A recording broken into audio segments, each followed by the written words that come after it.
Jeudi 19 décembre. Bonjour à tous.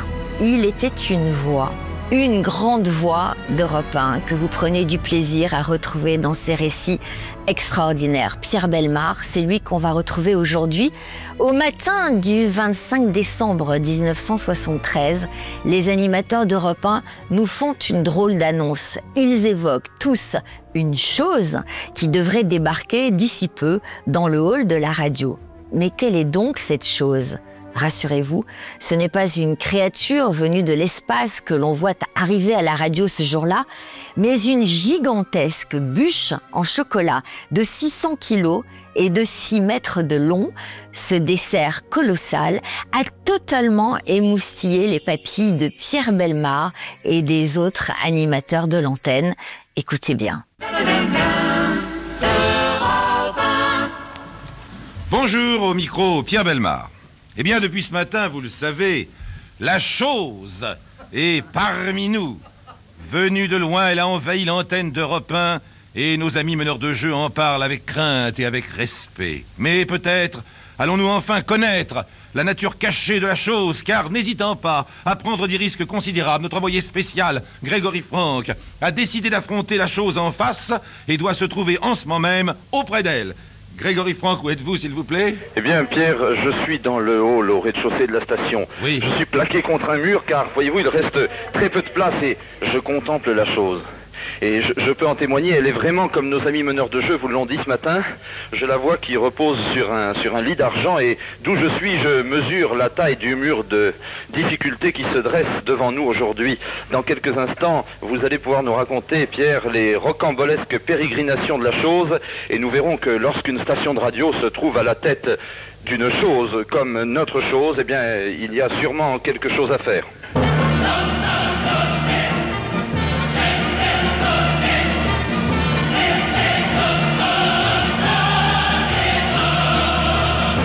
Quand un mur de difficulté comme notre chose se dresse devant vous, quand vous avez l'impression comme notre chose d'être le pot de terre contre le pot de fer, eh bien, oui, avec l'équipe d'Europe 1, il y a sûrement quelque chose à faire.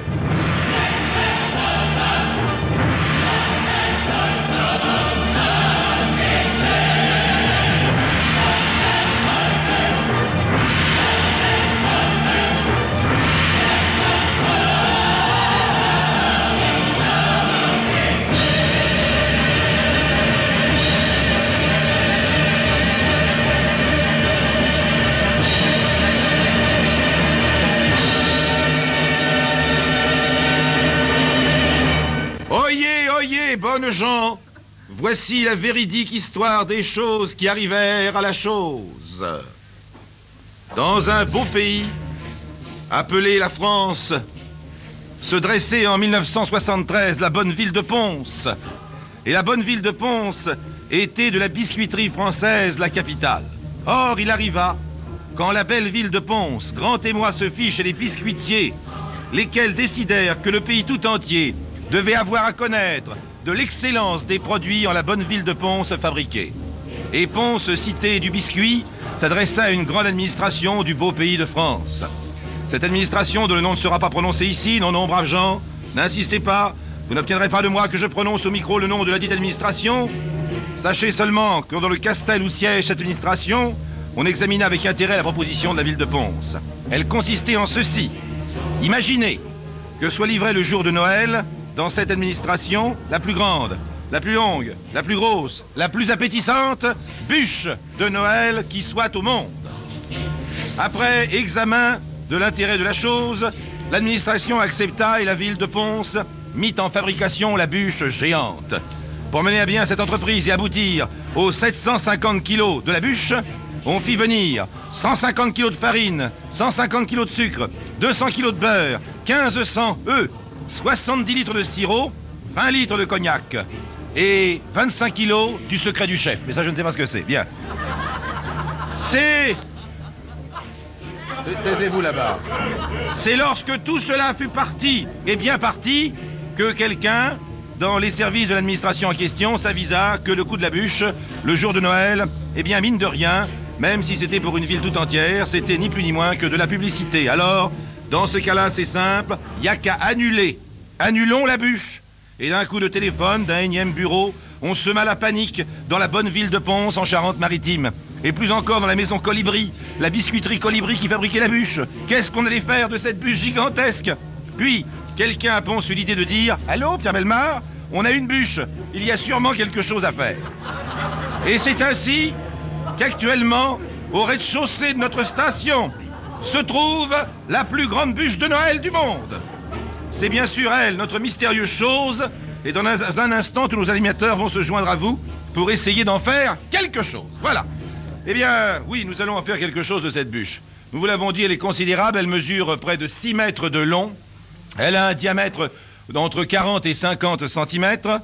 Nous avons, bien entendu, quelques spécialistes qui sont là, car pour couper une bûche de ce genre, il faut une scie spéciale, la scie de pâtissier, qui n'est utilisée que dans un seul cas, celui-là d'ailleurs. Cette bûche, donc, de 6 mètres de long, de 750 kilos, représente environ de la nourriture pour 3 à 4 000 personnes. Alors, nous avons pensé, évidemment, que déjà nos amis du studio, qui étaient ici réunis, une centaine de personnes, un peu moins peut-être, pourraient bien sûr prendre leur part de la bûche en descendant. Mais ce n'était largement pas suffisant, car ils auraient une indigestion de bûche. Alors, nous avons pensé qu'il y avait peut-être quelque chose de plus intéressant à faire, et c'est là le but de notre émission. En effet, nous allons demander à tous ceux qui nous écoutent actuellement de bien vouloir venir toute la journée ici, à Europe 1, 26 bis, rue François 1er. Et si vous connaissez, eh bien mon Dieu, des enfants, des vieillards, des personnes qui, hier soir ou aujourd'hui, n'ont pas la chance d'avoir une bûche de Noël, eh bien venez chercher leur part de cette bûche et apportez-leur cette part. Je crois que vous ferez un geste fort sympathique en ce jour de Noël. Donc, aujourd'hui, jeunes et vieux, où que vous soyez dans la région parisienne, n'hésitez pas, venez ici même, 26 bis rue François 1er, et vous les jeunes, eh bien, venez chercher pour les vieux qui ne peuvent pas se déplacer, et que vous connaissez certainement dans votre entourage, venez chercher ces morceaux de bûche. Nous allons commencer à l'acier. Je vous rappelle donc que vous venez ici même toute la journée, mais dès maintenant s'il vous plaît, car vous savez, les bûches, c'est une chose fragile. C'est une chose fragile. Il y a Bernard Lavalette également qui est là. Oui, qui vient de me signaler d'ailleurs qu'il a une maison en Charente. En Charente, oui. Pas très loin de Pont. On dit Pont là-bas. Ah, on dit Pont, pardon. Oui, oui. Ah bon, pardon, mes amis charentais disent Pont. Très bien, alors c'est la ville de Pont, excusez-moi. Comme c'est gris pour ONS, je pensais que... Non, c'est Pont, c'est Pont, alors c'est Pont. C'est Pont, ensuite il faut indiquer à nos amis qu'ils n'ont pas besoin d'amener de carton. Très bien. Oui, vous n'avez pas besoin d'amener de carton pour prendre des parts de la bûche, car nous avons pensé à tout, vous pensez bien, ainsi que la bonne ville de Pont. Et bien entendu, il y a des cartons pour emporter vos parts de bûche. Donc je vous le rappelle, vous avez toute la journée pour venir, mais je voudrais que vous veniez le plus vite possible. Pourquoi? Parce qu'une bûche, c'est en soi une chose assez fragile.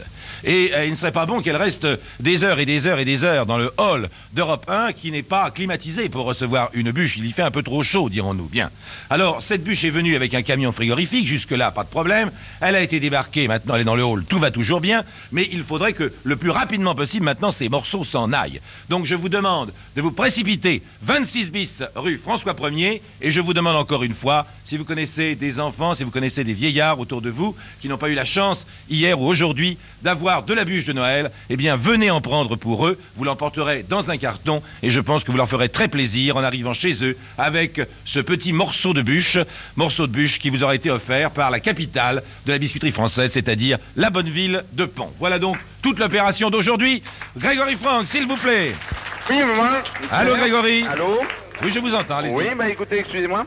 Elle est très très bonne. Oui, ah, oui. Vous avez commencé déjà à en goûter. Ils sont venus, ils sont là, tous les animateurs de la station que vous venez de citer. Et près de moi, j'ai Monsieur Sorlu. Monsieur Sorlu est notre découpeur de bûches et il est en costume charentais. Monsieur Sorlu, je vais vous demander de décrire un petit peu votre costume. C'est un petit chapeau charentais, un petit foulard d'eau chez nous aussi. Un petit foulard rouge. Et ton petite veste, une veste... qui va au-dessus du genou, vous voyez. Ça s'appelle un sarrau, je crois. Un sarrau, c'est ça. Et en plus, il y a d'autres sabots, les sabots charentais. Et dans les sabots charentais, il est chaussé naturellement de charentaises, de pantoufles charentaises. Bien sûr, et Monsieur Sorlu va maintenant découper la bûche. Oui, je vais découper la bûche toute la journée. Eh bien, Monsieur Sorlu, vous allez avoir bien du travail, car je vois nos amis auditeurs qui commencent à arriver. Des voitures s'arrêtent 26 bis rue François 1er dans le 8e arrondissement devant notre station. Nos amis commencent à venir chercher les bûches pour les porter à toutes les personnes qu'ils peuvent connaître et qui n'ont pas eu un excellent Noël comme nous voudrions en souhaiter à tous nos auditeurs. Eh bien, je vous rends l'antenne. Bien. Eh bien, nous avons ici nos amis de la bonne ville de Pont qui préfèrent que ce soit l'animateur qui se trouve près de Grégory Franck, le monsieur en costume charentais, qui nous donne quelques explications sur la bûche. Est-ce que Grégory Franck, vous pourriez vous approcher de lui et lui demander exactement combien de temps d'abord il faut pour fabriquer cette bûche? Alors, Monsieur Sorlu, combien de temps faut-il pour fabriquer cette bûche de plus de 6 mètres de long? Et il faut au moins 2 jours. 2 jours. 2 jours depuis Il faut préparer une pâte, il faut préparer la pâte, il faut quand même qu'elle se repose, les sirops, et il faut tout le nécessaire. Il faut 2 jours pour 2 bonnes journées. Et vous avez assisté à la fabrication de la bûche? Oui, j'ai assisté à la fabrication de la bûche. Ça doit être très impressionnant, mais c'est quand même, je crois, ce qu'on m'a dit, assez artisanal. Oui, c'est mis les uns sur les autres, c'est roulé, c'est une pâte roulée, avec une crème qu'on met entre les deux, avec le sirop. Et puis, le fameux secret du chef? Ah, le secret du chef, ça, c'est pas moi. Vous pouvez pas nous révéler ce que c'est que le secret du chef? Ah non.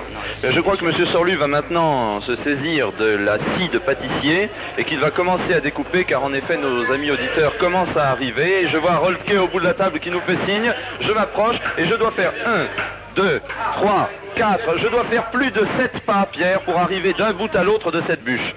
Je crois qu'il serait bon de demander à notre animateur charentais de bien vouloir découper un assez fort morceau de bûche pour le monter ici, pour que l'un des animateurs qui se trouve en bas le monte ici, afin que nos amis du studio puissent en déguster en même temps que nos amis qui arrivent en bas dans le hall d'Europe 1, s'il vous plaît. Oui, parfait. Monsieur Sorlu, voulez-vous, s'il vous plaît, découper un assez fort morceau de bûche, ou en tout cas plusieurs belles tranches comme celle que vous faites en ce moment, pour le monter dans le studio et que nos amis de Déjeuner Chaud et de Il y a sûrement quelque chose à faire puissent là-haut en déguster en même temps que nous. Merci, Monsieur Sorlu.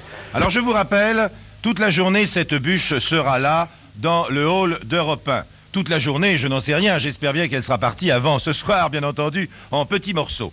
Je vous demande d'ailleurs si c'est possible de venir assez rapidement à notre station, 26 bis rue François 1er, car encore une fois, il vaut mieux que la bûche soit découpée le plus rapidement possible pour qu'elle arrive dans un parfait état de conservation. Vous venez donc très très vite, 26 bis rue François 1er, c'est un petit peu improvisé, vous avez compris pourquoi, car nous n'attendions absolument pas cette bûche de Noël chez nous. Il faut préciser d'ailleurs que nous aurions bien voulu la monter dans le studio où nous nous trouvons. Seulement ce studio se trouve au 2e étage de la station d'Europe 1, et voyez-vous, faire prendre des escaliers à une bûche de 6 mètres et pesant 750 kilos, il aurait fallu une 20 à 25 personnes pour la transporter, et d'autre part elle ne tournait pas, parce que ça c'est très difficile de faire tourner une bûche dans les escaliers, surtout quand elle fait 6 mètres. Madame, votre nom s'il vous plaît? Madame Dumas. Madame Dumas, vous êtes venue tout de suite à notre appel, vous êtes arrivée parmi les premières et vous allez emporter une part de bûche pour des personnes que vous connaissez. Des personnes âgées qui ne sortent pas.